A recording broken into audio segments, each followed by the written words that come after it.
This is Killer Innovations, a show about ideas, creativity, and how you can innovate. Welcome to the Innovator's Garage, where you learn to create your next game-changing killer innovation.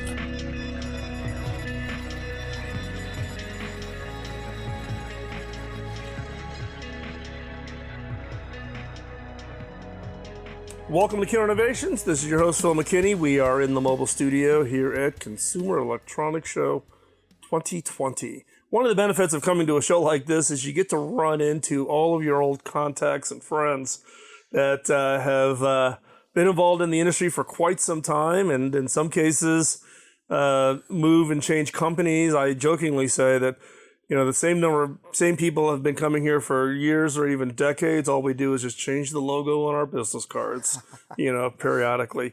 So one individual that we have here in the studio with us this morning, Luca. Luca worked with me at HP, was part of the innovation program office at HP when we were doing some really great stuff. Luca led the effort for the carbon fiber laptop, the Envy. The Envy. Yeah. The Voodoo Envy. The Voodoo Envy, which was the first all carbon fiber structure. And man, I remember. Yeah, that's a whole different story as far as. That's a big chop there. Yeah. Computer history that is gone. Yeah. Well, and the one thing I always show when I'm doing my workshops or I'm out speaking or whatever, I talk about inspirations, and I show the cover of the Industrial Design magazine that year, because that product won Laptop Design of the Year. Yes. And it beat Apple.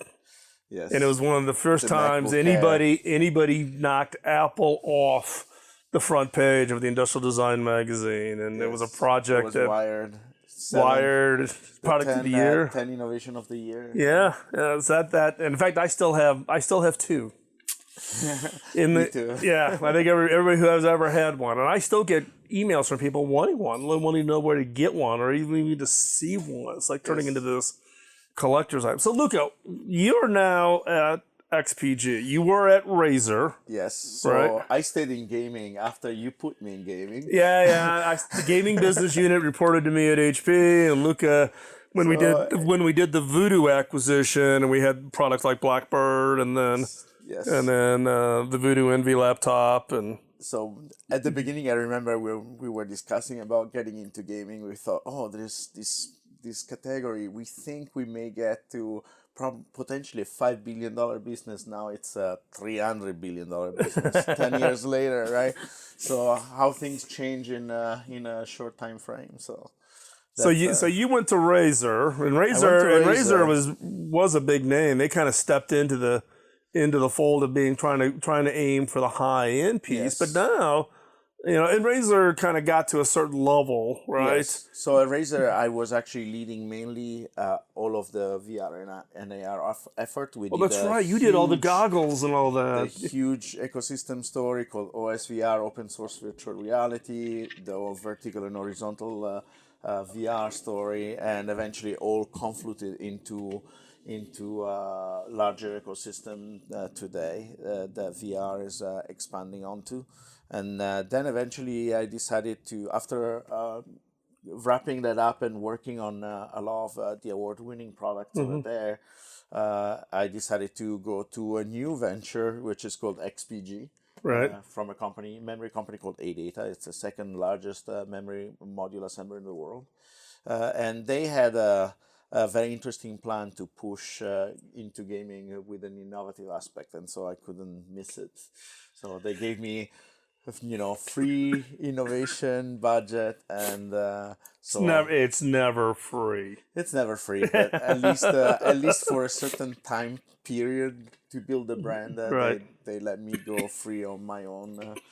But why would a memory company want to get into gaming? That's kind of a non-obvious leap. Why wouldn't they? The first Actually, it's more obvious than it looks. In fact, a lot of other memory company games do own other successful gaming brands. It's a case of Kingston and HyperX, for instance. And the connection is very simple. The memory is the one part that you can overclock and you can really push to the next level with gaming. And so that's the natural outcome, to have the higher end memory parts to be branded specifically for the segment. So that's how XPG started. Were they already selling into that segment? Oh, for 9 years. They were selling into the segment for 9 years, but they never really managed to build the gaming cloud and the gaming brand until earlier in 2019, when we formed a new organization, taking all the leftovers from HyperX, from Razer, from Corsair, from Asus. We got a team all together assembled from all these industry experts and renegades. Renegades. That's actually a good descriptor. It is the reality, and so we have this group of people think alike. All into gaming, all into gaming innovation specifically, and that makes my life a lot easier. Right. How big is the team?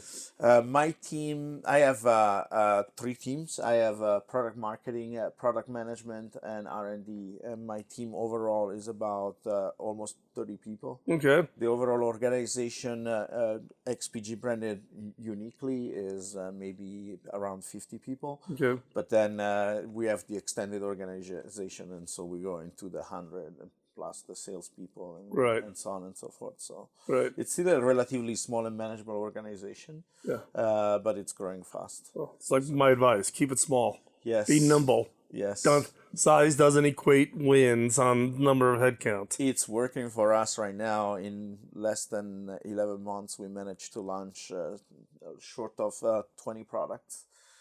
Which is, with the amount of people that we have and with the amount of money that we spent, is short of a miracle. So we actually spent a relatively low budget on this, but we have managed to get quite far. So, even when you and I were both at HP together, you were based in Taiwan. You're still based in Taiwan. I'm still based in Taipei. Yes. Is your entire team based in Taipei, or is Majority? Yes. Okay. Yes, some people in US, but majority of the team is based in Taipei. Okay.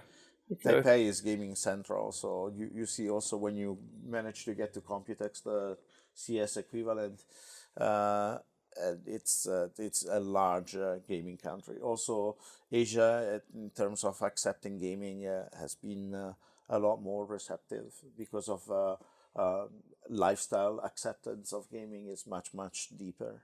Well, although US is getting there. Well, and I remember when in the early days, even before we started the gaming business at HP, I was in Busan, Korea, yes. Right? Yes. And I remember it was an ITU event in Busan for some reason, and I was there on behalf of HP. And in the stadium in Busan, this has got to be like 07. 06, 07. And it was a gaming competition that night. So I got myself a ticket, walked over there, and you're watching 35,000 people in a stadium screaming their heads off. Yes. Watching pro gamers, and that was 06. And that's and I'm kind of like, and then we started looking into it, and all the local ISPs are streaming it. The ISPs are the sponsors of the teams. And now it's actually interesting because it's what you're seeing in the U.S. because Comcast has their own team now, and they're building a huge stadium that's dedicated to computer gaming in Philadelphia. Cox now has their own team for Cox Communications, and you're just seeing, the U.S. is clearly it's following. Yeah. Well, here in Vegas, right? There is a esports arena at the Luxor. So. Well, and. Raul, our friend, has his unicorn partnership with MGM. Exactly. For esports betting. Yes. So if you want to bet, Raul Sood, for those of you who don't know, was the founder and CEO for Voodoo, which is the company I acquired at HP, which became really the the starting point for the HP gaming business unit. We all blame you, Phil. Well, I got everybody addicted to gaming, and Yes, then the industry takes off. Somehow I didn't get equity. I'm just On the gaming industry, yes. I should have taken an equity position in the gaming industry. You should have. But we're going to take a quick commercial break. When we come back, I do want to talk a little bit about what's going on at XPG. You've made some pretty interesting announcements here at CES with some monitor work you're doing and other things.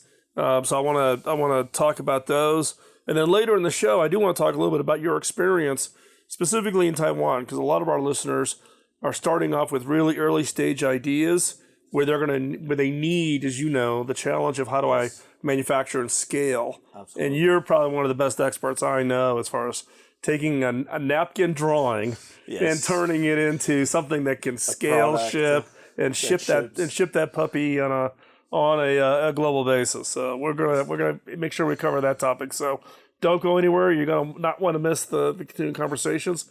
We'll be right back after this quick commercial break.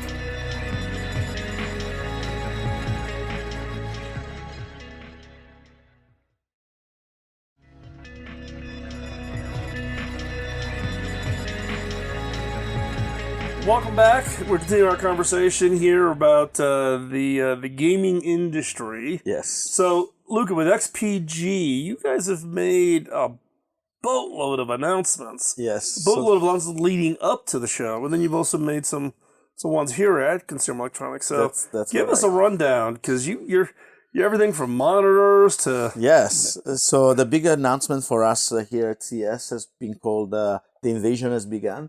And the fact that XPG enters into systems. So that's a very big story for us, because there's not so many gaming companies that can actually do accessories and peripherals and systems at the same time. Mm-hmm. So there's really a handful of those in the market.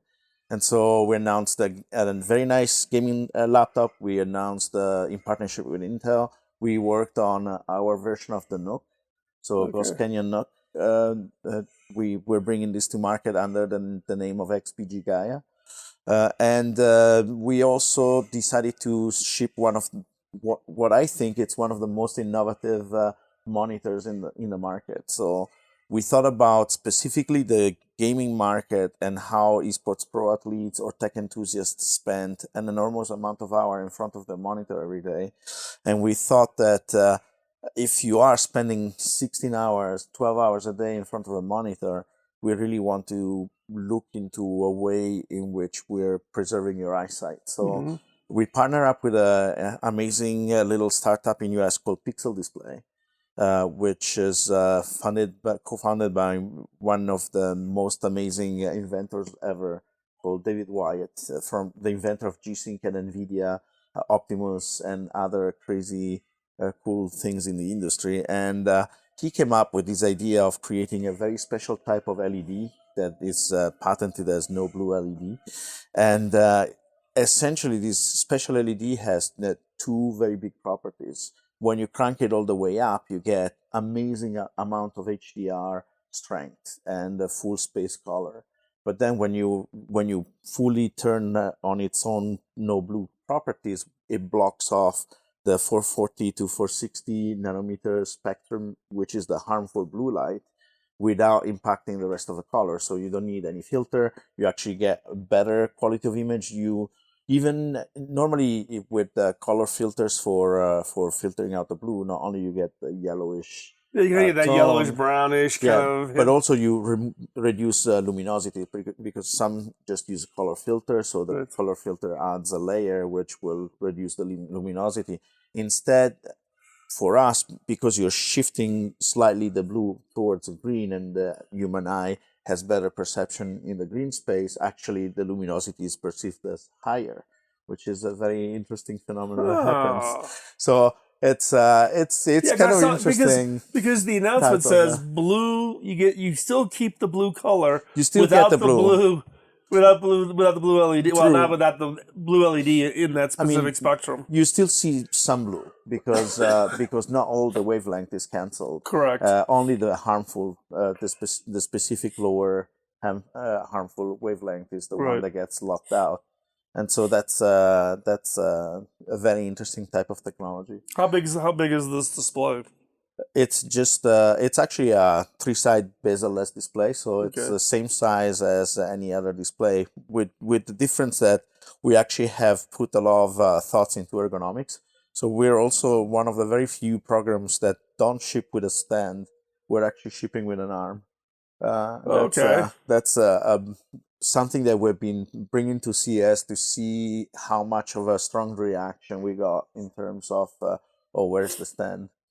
So that's something that we're pushing as well. So Well, what was it? It was Apple that had their monitor, and then you had to pay an extra $1,000 for the $1,000 stand, for their stand. and that's very interesting because my monitor, the higher end, which has similar performance in terms of color space and HDR of the Apple, actually we're gonna have higher performance in terms of HDR.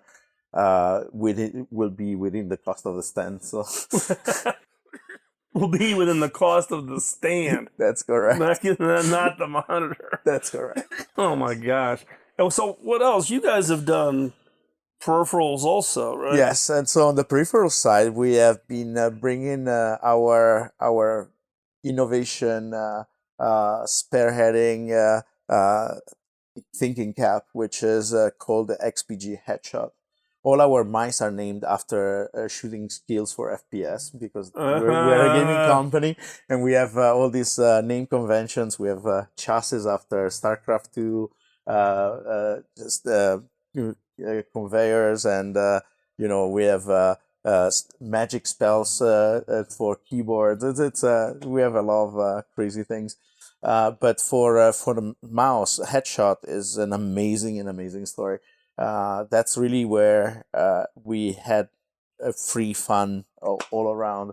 What we started to set ourselves with was how do we create ultra lightweight mouse, because right now for competitive gaming, ultra lightweight is the thing, right? Everybody's trying to get mice out there that are below 70 grams. And so we were thinking, how do we make one that doesn't look like a piece of Gruyere cheese? Because a lot of people is just punching the structure out to take any possible half a gram out of the structure. And so we thought, why don't we use lattice structure? And so we started to play with lattice structure a lot, and there's a lot of HP innovation in there because we're using 3D printing in the end, because you cannot manufacture lattice without you cannot tool it, so you have to 3D print it.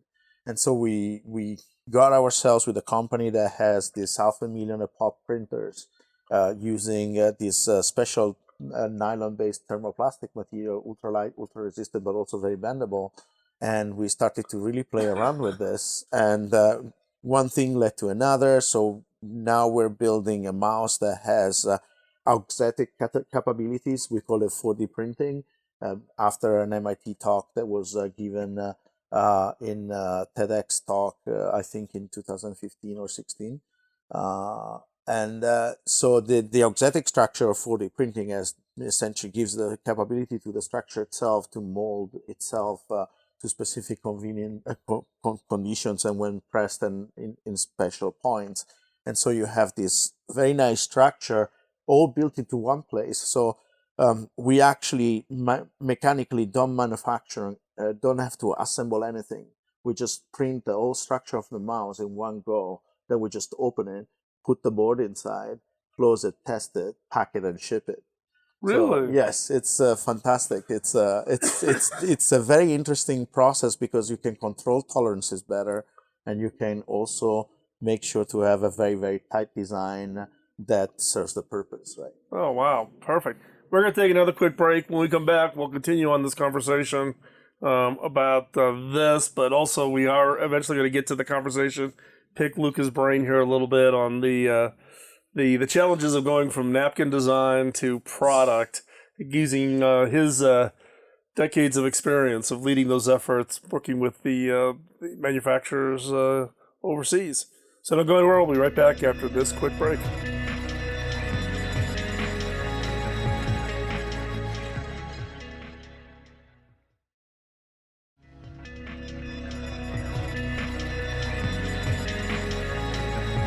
Welcome back. Luca, as we were going to commercial break, you were talking about the fact that you have to literally 3D print. You're 3D printing this mouse all in one structure and sticking the board in. Correct.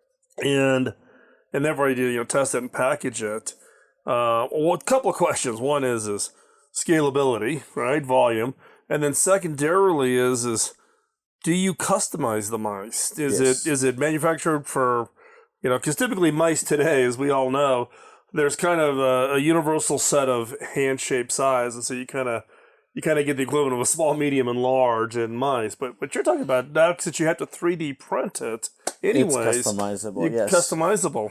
Yes. So in fact, we built this AI application. We have a very good AI team. We have some secret sauces in that space through microtensor, ARM microtensor, and our capability we built around there. And so we actually use an AI algorithm to take a picture of your hand. We then rig it, and based on the specific dimension, we can actually modify on the fly the 3D file of the mouse. In fact, we even let you choose your grip type if you have a palm grip or a claw grip or a fingertip grip, and modify on the fly, personalize the mouse specifically for your needs. And build them one by one. Scalability is not a problem simply because actually has been a very strong point for the disruption in manufacturing story, because we essentially can build anywhere that there is this type of specific 3D printers that they can do this special PA12 thermoplastic, nylon-based thermoplastic. And so it can scale anywhere in the world. Well, it's also a good green story because versus you manufacture in China, yes, and then you ship it on a boat, ship it across the ocean, yes, versus you can just send the digital file, correct, have it printed in the United States, shipped locally. And so that was exactly when the trade war was breaking off, right, at the time when we were thinking about this. And because of the trade war situation, we actually got an ISO Innovation Award for Manufacturing Disruption from the ISO organization. Okay. So yeah, that was a very good story for us. And so is that mouse product then available today? It's something where, it's we're starting to ship the standard version without the personalization and customization in early Q2. Okay. And then right now we're working on taking the AI algorithm, which we have on a kiosk, and we're bringing it into AR Core and AR Kit. So we're testing right now AR Core, AR Kit. We're kinking out some of the bugs that in terms of accuracy, capturing your hand in an AR environment. But that's supposedly solvable in a couple of quarters. So we're gonna ship a e-commerce app that will allow to build a mouse probably sometime around Q3, I guess.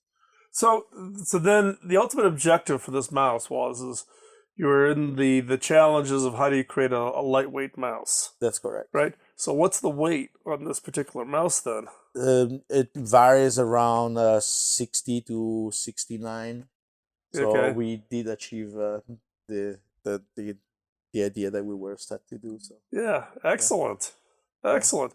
So what are some of the other announcements? I know you guys have been just dumping announcements like crazy, right? Oh, we have all sorts of gaming new peripherals. We actually even brought a golden keyboard, 24-karat gold keyboard. Okay, now I know where that idea came from.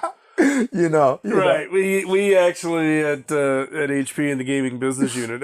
Actually, we did it here at CES that one year, where we brought the 24-karat gold Omen. Yes. In the Omen case, we had to have an armed bodyguard stand next to the to an Omen chassis. For us, the story was we have been sponsoring a ESL tournament in Bangkok, so we wanted. Medals are not the right type of gold medals are not the right type of recognition for esports athletes. So we thought, what's better than a gold medal for an esports athlete? It's a gold keyboard.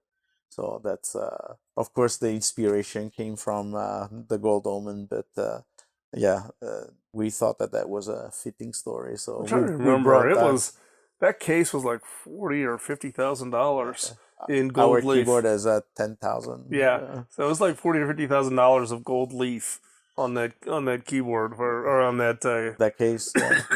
on We that had to case. CNC one by one every single key. It's a phenomenal amount of work. Yeah, Yeah, but it's a great talk piece. it's a great talk piece, and actually feels great. Oh, you Feels great. actually Yeah. Yeah. you're one of the few people who actually got to plug it in and try it out to see if it actually works. I played with it. Of course, we made it. So eat your own dog food, right? Got your quality control. You got to make Hey. you got to make sure it still delivers a great experience. Right? Exactly. Great. Wow. Well, and then you just did this laptop, right? Yes. Which was the Collaboration with Intel. Well, and a lot of people may not realize, but actually the Voodoo that we did with the carbon fiber case was also a collaboration. Yes. With Intel, except for the case. Yes. But for the electronics and the guts and all of that. Although in that case, we did get to do a lot more SHP when we did the Voodoo. So, because at the end of the day, we actually did a ground up design in collaboration with Intel. They provided a team to work on the project. Right. But, for us, actually, most of the heavy lifting ended up being on our side, right, together with the ODM. Correct. And I think a lot of people, kind of discount, that Intel is just a part supplier.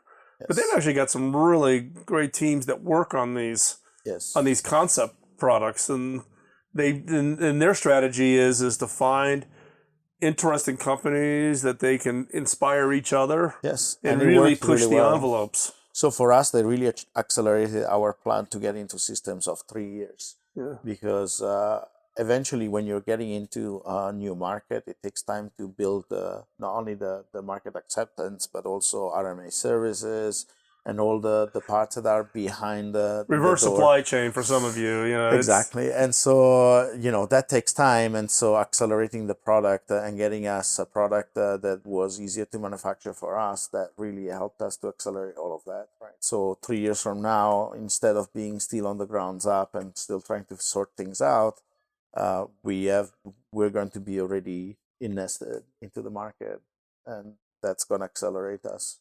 So in the case of this laptop, how big is the display on it? It's a 15-inch display. 15-inch. It's IPS panel. Okay. Yeah, and it's a gaming laptop. So you're talking about your run-of-the-mill of i7 plus 1660 Ti or 2070 Max-Q. Right. And so is it available? Yes, we start to ship next month in Taiwan and Latin America. Okay. First, and then we're gonna upgrade to worldwide markets as soon as Gen 10 becomes available, the next generation of processors. Interesting in the fact that you picked Taiwan and Latin America. Yes. Why Latin America? Because we have certain specific strengths, not only as a brand, especially in Mexico, actually.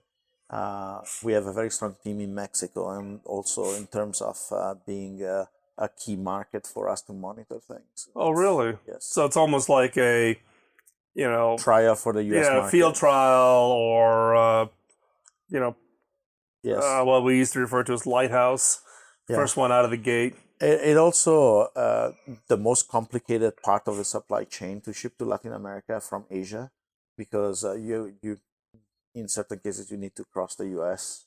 And so it becomes your best case is your home turf, and your worst case is where you have to transit borders, particularly yes. U.S. borders, and into Latin America can be, and also certification regulations. So there's a lot of that. So. Interesting, because I hadn't thought about that as being kind of a testing your supply chain and testing your. And then a lot of people underestimate the importance of the reverse supply chain, yes. or the RMA process. Yes. Right. How do you get returns and break fix repairs exactly. and all of those issues? Because if someone's dropping that kind of money, they want to know that there's a support infrastructure around it. Making it in Latin America means also managing to ramp up the US supply chain later. Right. Much easier without any kinks. So all the kinks are going to be worked out before you get to your major markets. Interesting. So Taiwan for China, Mexico for US. Versus everybody I talk to, the first thing they want to do is they want to jump into the U.S. And I'm like, I would not advise that as you're out of the gate. Use a smaller market that is close enough in terms of adaptability, and then move to the larger market. Again, exactly. Taiwan to China, Mexico to US. That's a perfect path. Yep. We're going to take another quick commercial break. When we come back, we're going to pick Luca's brain on advice for entrepreneurs who want to take an idea and turn it into a real product. So we'll be right back after this quick break.